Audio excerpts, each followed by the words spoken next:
Nasamaran sa tiyan ang Prime Minister sa Slovakia nga si Robert Fico matapos silang gintiro pagkatapos ang isa ka government meeting sa Handova. Sunod sa mga saksi, 4 kalupok ang nabatian sa tion sang pagpangatake sa 59 anyos nga opisyal. Dali-dali ini nga gindala sa ospital para mabulong. Isa naman kalalaki ang gindetain sang otoridad kaangot sa among insidente.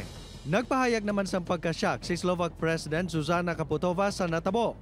Gintawag naman sa iban pang opisyal sang pungsod nga pagpangatake sa internal security sini ang insidente.